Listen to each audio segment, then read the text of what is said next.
Bom dia a todos, graça e paz. Então, Deus achou que você tinha que sofrer, então vai mandar o Toniel 2 vezes hoje. Brincadeira, né? Ah, eu quero convidar os irmãos para a gente fazer uma leitura. Você pode achar para nós? Jeremias, um texto muito conhecido. Jeremias 18, de 1 a 6. Difícil um pregador que nunca pregou nesse texto e uma igreja que nunca ouviu falar nele. Mas é aqui que Deus mandou a gente parar um pouquinho, nós vamos. Vamos fazer essa leitura de uma só voz. Vamos lá? Palavra que foi dita a Jeremias da parte do Senhor. Levanta-se e desce à casa do oleiro, e lá você ouvirá as minhas palavras. Desci à casa do oleiro, e eis que ele estava trabalhando sobre a roda, como se quebrou. Ele tornou a fazer dele outro vaso, segundo bem lhe pareceu. Então a palavra do Senhor, casa de Israel, será que não posso fazer com vocês como fez esse oleiro? Diz o Senhor, eis que como barro na mão do oleiro, assim são vocês na minha mão, ó casa de Israel. Amém. Acabou, né? Então tá bom.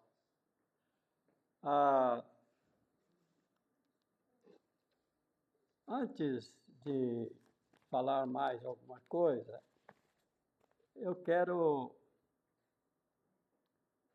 que você curve a sua cabeça.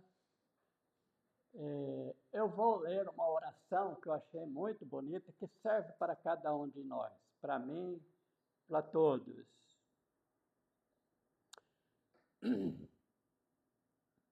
Deus, obrigado por me acompanhar em cada momento da minha vida, por ser o meu abrigo diante das circunstâncias difíceis. Às vezes eu não consigo compreender o rumo que as coisas estão tomando, mas escolho confiar. Passei por tempestades e enfrentei outros desafios que nunca imaginei, e tudo deu certo. Obrigado, em nome de Jesus. Cada um de nós temos uma história que nos acompanha desde que nos entendemos por pessoas. E desde aquele tempo, você e eu podemos testemunhar o melhor de Deus. Esse é o tema que queremos frisar, baseado neste texto aqui. O melhor de Deus. É conhecido também que um dono de uma fábrica que estava tendo problemas, estava indo a pique, ele chegou para os funcionários, tinha um quadro branco e ele colocou uma pinta escura naquele quadro e falou para os funcionários: o que vocês estão vendo? Todos disseram: uma pinta pretinha, escurinha. Ele falou: vocês não veem um quadro amplo, cheio de oportunidades?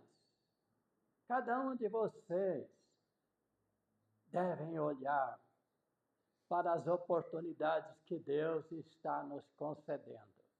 Quando eu cheguei hoje de manhã, eu falei, Deus, o Senhor é que manda, o que o Senhor quer que eu fale. Então leve as pessoas que o Senhor quer que fale ao coração delas. E aí Deus pensou em você. Por isso Ele te trouxe aqui hoje. É uma benção, né? Saber que nós somos cuidados dEle. Cada pessoa, não importa a origem, a cor, a posição, se é muito ou pouco inteligente, não importa. Se é homem ou se é mulher, não importa. Grandes e pequenos, livres ou prisioneiros, todos somos alvos do amor de Deus. Israel estava atravessando um período muito crítico. Então, Deus deu a visão para Jeremias ir à casa do oleiro. O Jeremias, como um bom servo, não ficou questionando, mas o que eu vou fazer lá? Ver um homem mexer com barro? Não diz o texto que ele ficou questionando, ele apenas foi. E lá ele viu uma analogia perfeita do que Deus queria fazer em todo Israel daquela ocasião, e de sempre até hoje, e da igreja até os dias de hoje.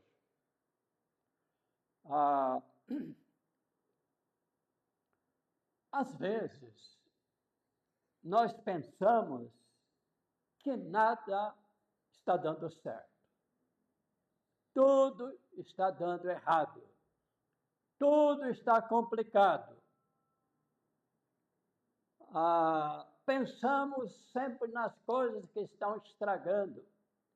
Uma hora é a geladeira, outra hora é o carro que pifa, outra hora é a moto, outra hora é o liquidificador, o ventilador, a TV, a enfermidade que chega, o emprego que não vai bem, o salário que, em vez de subir, abaixa. Isso é a questão dos aposentados, que eu sofro, né?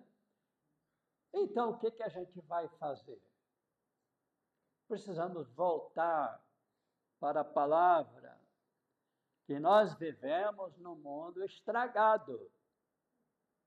A gente faz o melhor, Deus quer fazer o melhor, Deus quer conduzir melhor a vida de todos nós. Mas nós vivemos num mundo onde casamentos são estragados, a economia está estragada, as emoções estão estragadas, a saúde, a vida de todos. Porque na vida, tua vida está hoje que não está indo bem. Faz uma análise, uma autoanálise. Talvez você diz, pastor, na minha vida tem umas coisinhas que não estão bem. Porque, para falar a verdade, é muito difícil a pessoa dizer, nossa, eu estou agora nadando no dinheiro, eu estou nadando na saúde, eu estou fazendo e acontecendo. É complicado você achar uma pessoa que está assim, desse jeito. Sempre nós vamos ver as pessoas com problemas complicados.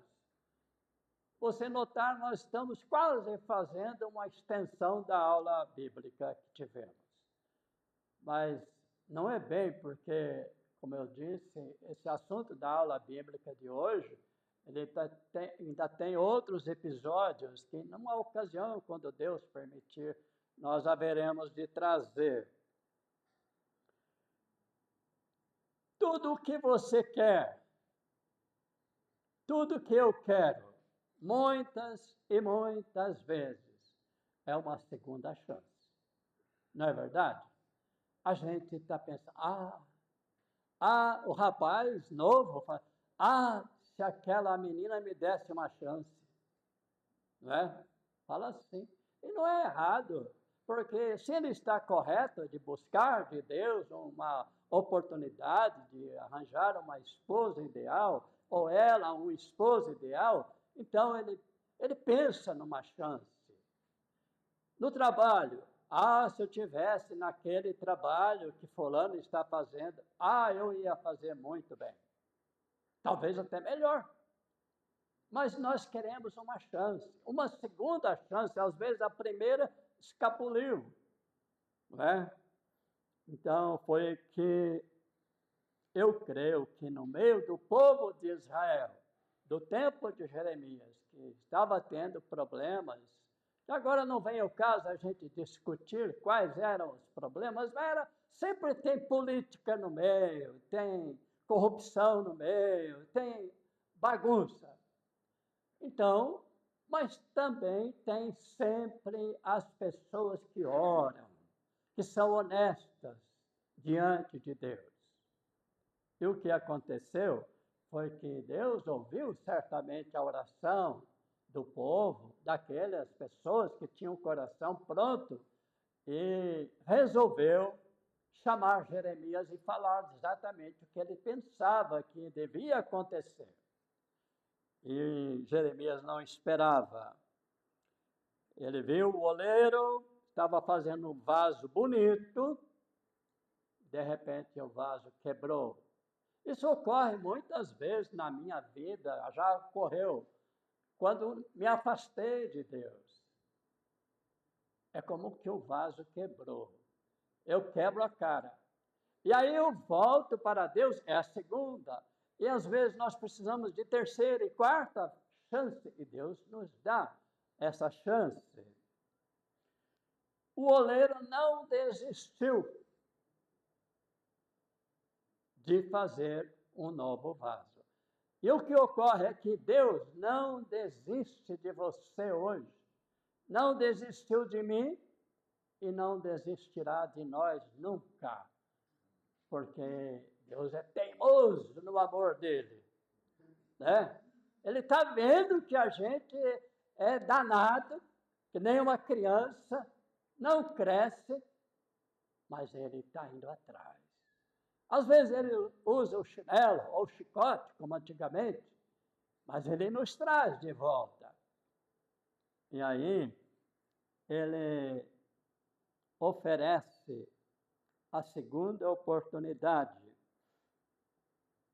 Segunda Crônica 7,14 é um verso muito conhecido que diz: se o meu povo, que clama pelo meu nome, se humilhar e me buscar, e sair dos seus maus caminhos, eu os ouvirei. Então há esta promessa, mas ela tem um mais. Se meu povo fizer assim, assim, assim, vai acontecer algo bom. Como já faz cerca de 55 anos que eu vivo experimentando esse bom caminho de Deus. Há 55 anos atrás, eu fui para o seminário e na ficha que tinha que encher para matricular lá, tinha uma pergunta: quem é que vai sustentar você? O presbitério meu disse que não podia. A igreja minha, o pastor disse que não podia. Sabe o que eu pus na ficha? O que Abraão falou para o servo, para o filho: o Senhor proverá. E eu, irmãos, não lembro de um dia nesses 55 anos que ele deixou de prover. Todos os dias. Passamos apuros lá na aldeia, no Maranhão, quando estivemos lá. Houve um tempo que eu fui para a cidade no banco e não tinha dinheiro, não chegou dinheiro. A missão repassava, mas não tinha. 2 meses. Coitada das galinhas que eu tinha. Foram tudo para a panela naqueles 2 meses, né? Mas é interessante que Deus já tinha provido as galinhas, os ovos. A mandioca que os índios plantavam já tinha. Então ele nunca deixou faltar. Só mudou o cardápio, né? Um pouco. Mas isso não faz mal para ninguém, até é bom, né? Aí a gente aprendeu a fazer galinha de várias maneiras, assada, no molho pardo. Hoje, até hoje, eu faço galinha de várias maneiras. Lá em casa, quem pilota a cozinha sou eu. E olha, se alguém quiser passar mal, vai lá. Só que eu vou dizer para você, ninguém morreu até hoje. É? Então, o amor de Deus por nós, ele é coisa antiga. Tem um verso que me acompanha há muitos anos que eu ouvi. Cada vez eu me emociono de ouvir essa palavra, que diz assim: há muito tempo que me apareceu o Senhor dizendo, com amor eterno te amei, por isso com amorável benignidade te atraí.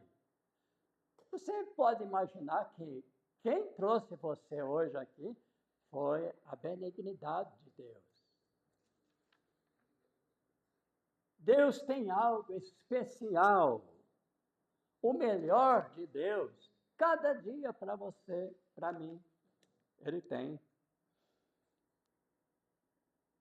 Quando nós chegamos ao fundo do poço, como nós estamos falando mais cedo, o amor e a sua graça são mais profundos para nós.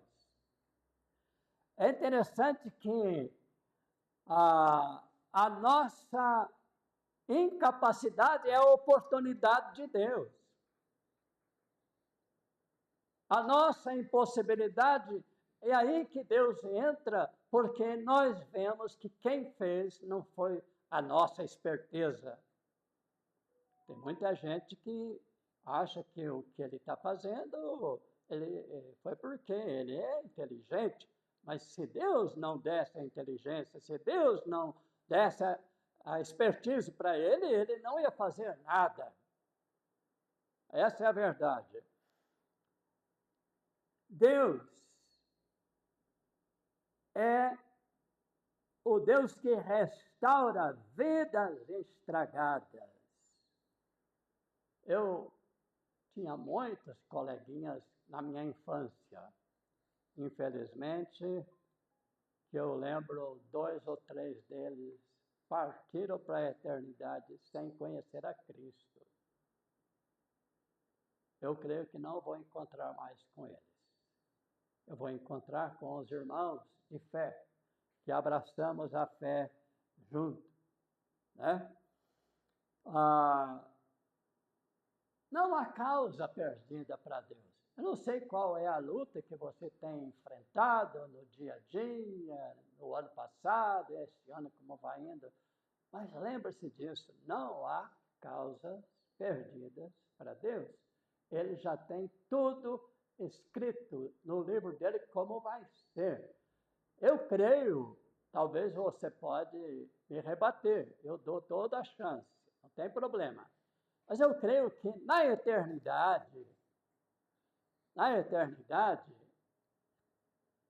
Deus sabia quem eu seria, sabia aonde eu nasceria, quem seriam os meus progenitores, sabia qual é o meu nome, sabia qual igreja que eu ia frequentar, sabia o dia que eu ia aceitar o filho dele, ele sabia que o Otoniel ia estar no dia 15 de março de 2016 na igreja, como é que chama? 2026. Manancial. Olha, gente, vamos lembrar aí. A igreja Manancial ia receber essa palavra hoje que ele já tinha pré-ordenado. É assim que eu entendo o que eu leio na Bíblia. Bom, vamos em frente. Ele restaura os desvalidos. Assim como ele fez com o vaso arrebentado, ele fez um novo. Você se lembrar do que a Bíblia diz, que nós éramos perdidos, pecadores, ele nos converteu, ele nos salvou, ele nos dotou, ele nos chamou para o convívio com o povo dele. E aqui estamos nós. Porque Deus é assim, ele cuida de quem o desejar, de que ficou entusiasmado com a presença dele. Os recursos de Deus, eles são inesgotáveis.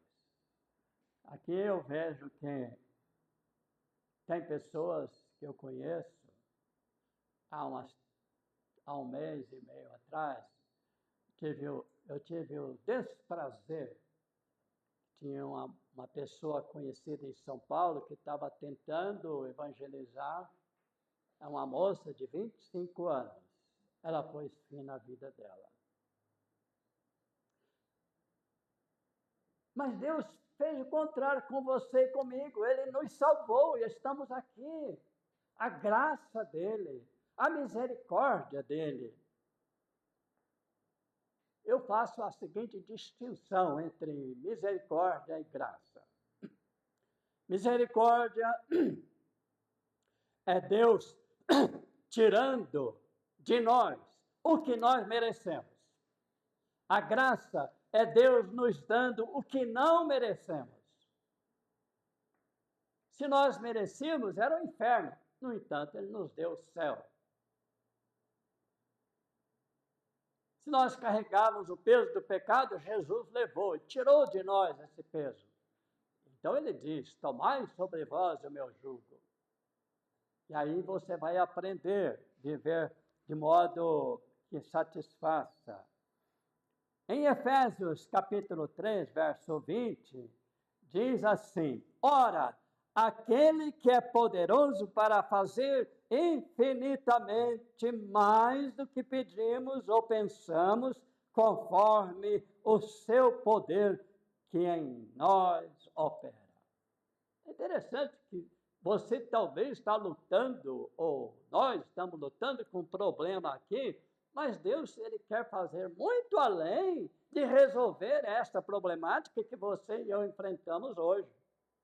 Ele quer fazer muito além.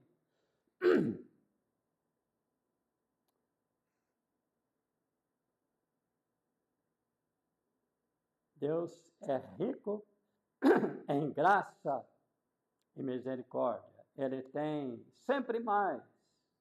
Seus celeiros estão sempre cheios. Seus recursos são inesgotáveis.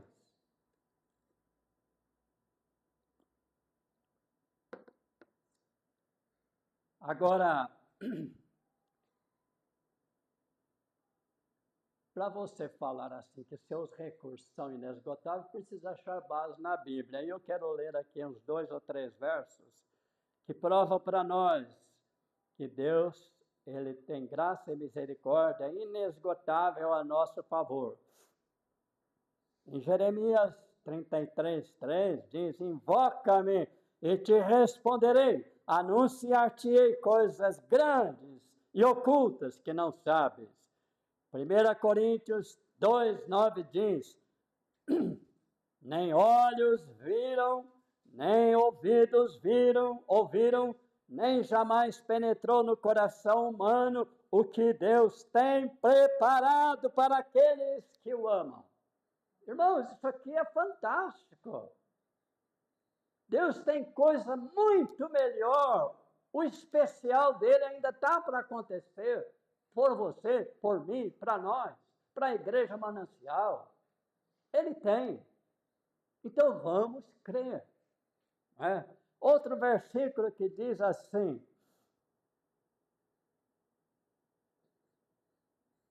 em Isaías 1:19, se quiserdes e me ouvirdes, comereis o melhor dessa terra. Depende da gente. É aquele negócio que falamos mais cedo. A nossa escolha. Devemos escolher para onde vamos. Às vezes, o caminho de Deus é muito estreito, mas dá para passar. O Senhor Jesus abre o caminho. Outro verso que me ajuda, em Salmo 81, verso 16, ele diz: e eu o sustentaria, se você vier, é claro, com trigo mais fino, e o saciaria com mel que escorre da rocha. Qual é o melhor de Deus para você? Você está sonhando. Deus não deixa o filho dele ficar sonhando. Ele vai usar a sua vida, a minha vida, com o propósito que ele já tem desde antes da fundação do mundo. O que seria o melhor de Deus para você hoje? Pode pensar, responda para o seu coração. Talvez alguém diria: se eu conseguisse tudo em dinheiro que eu preciso. Você acha que esse é o melhor de Deus? Para outra pessoa, ele pode dizer: se eu nunca ficasse doente. Esse era o melhor de Deus?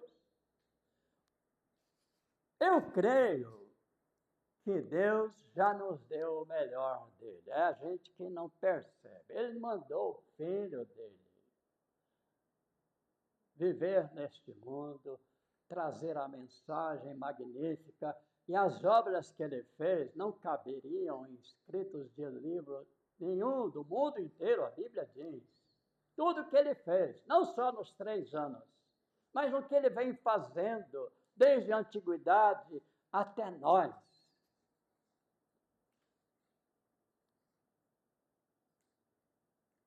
Eu creio também que tudo que vem de Deus a nosso favor, tudo a nosso favor é o melhor dele. Tem que lembrar isso. O que Deus te deu hoje? Foi arroz com feijão, é o melhor. Precisamos aprender a ver isto. Creio que tudo que vem de Deus é para melhorar a nossa vida. Aqui, já. Não apenas quando chegarmos no céu. Lá, nós vamos desfrutar daquilo que ele falou, aquilo que nem o olho viu, nem o ouvido ouviu, são as coisas que Deus tem preparado. Mas hoje, nós podemos desfrutar de algo magnífico. O melhor de Deus para você é o seu grande amor que você tem na vida, é seu filho que entrou na faculdade, ou é o Filho de Deus que deu a vida? É sua presença na igreja ou você presente aos pés de Cristo? Estar aos pés de Cristo é o melhor de Deus para nós. Pouca gente demora para descobrir isso. Como nós falamos cedo, a pessoa nasce em Cristo e fica anãozinho a vida inteira, até que ele descobre: opa, eu posso conversar com Deus lá no meu quarto fechado, e ele ouve a minha voz e me responde. O melhor de Deus, às vezes as pessoas: eu queria surpresas, que Deus fizesse surpresas para mim. Ele falou que o olho não... Mas essas surpresas maiores e mais agradáveis estão reservadas para nós quando chegarmos na glória. O melhor de Deus é que Ele está fazendo por você hoje. É interessante que às vezes nós pensamos é o que Ele vai fazer. Não, melhor. Por exemplo, faz assim, ó. Faz. Você já pensou que maravilha que Deus fez? O ar que você respira é o melhor para você, para mim. A gente precisa agradecer. É o melhor dele. O melhor de Deus é que Ele, agora sim, vai esquentando, é que Ele não muda. Interessante. A sua justiça é a mesma, de eternidade a eternidade. A sua santidade é a mesma, de eternidade a eternidade. A sua perfeição, o seu amor, a sua misericórdia não muda. Ele ama o pecador miserável que eu sou, que você é. Ele não mudou. Ele foi atrás de você. Como alguém disse, eu achava estranho o pastor deixar 99 ovelhas e ir atrás de uma ovelha. Achava estranho esse texto, até que eu descobri que a ovelha perdida era eu. Aí ele gostou, né? Então lembre disso, a ovelha que ele foi atrás é você, sou eu. E a justiça dele não muda, desde a fundação do mundo. Desde a fundação do mundo, Deus pensava em mim. Deus pensava em você. Qual era o seu nome? Aonde você ia morar? Com quem que você ia comungar, ter comunhão diária? Ele sabia. Então, para mim, saber disso é o melhor de Deus hoje. Saber que Ele está aqui e não vai mudar e vai me seguir pelo resto dos meus dias. Talvez daqui 50 anos, vocês, muitos ainda estarão aqui. Cabelinho branco, às vezes calvo, que nem eu, mas vão estar aqui. Eu e o pastor já, ótimo, vazamos, né? Estamos descansando no bem bom. Mas isso é o melhor lá. Agora o melhor é a presença de Deus. Amém? Então, que Deus nos abençoe. O melhor de Deus é que Ele quer, o que Ele quer fazer na sua vida e na minha vida, cada dia. E é sempre bom ver a mão dEle me afagando. Vem para cá, meu filho, não vai para lá, cuida aqui. Às vezes dá uma chicotada que precisa, né? Não foi assim que nós aprendemos cedo? Mas não é sempre. Deus pega a gente no colo e alisa para cá. Não, meu filho, vamos por aqui. O caminho é estreito, mas é o melhor. Esse é o melhor para você. Pergunte para Deus. Deus, me ajuda a reconhecer o seu melhor na minha vida hoje e cada dia da minha vida. Vamos orar? Vamos nos pôr de pé. Querido Deus, muito obrigado pela tua palavra, que vem encher nosso coração de esperança, de alegria, de regozijo, porque o Senhor é um Deus presente nas nossas vidas, para nos acudir quando o inimigo, tão voraz como o leão, fica rodeando a gente para nos devorar. Mas o Senhor sempre nos protegendo, como um pai que ama seu filho. Obrigado, Senhor Deus, pela vida de cada jovem, cada criança, cada senhor, cada senhora que aqui estão hoje. E que eles lembrem que o Senhor está fazendo um vaso novo na vida de todos, para a glória e a honra do Senhor. Muito obrigado. Ajuda-nos nesta semana a te servir melhor, com toda a alegria e entusiasmo do nosso coração. Obrigado, Senhor. Em nome de Jesus oramos. Amém.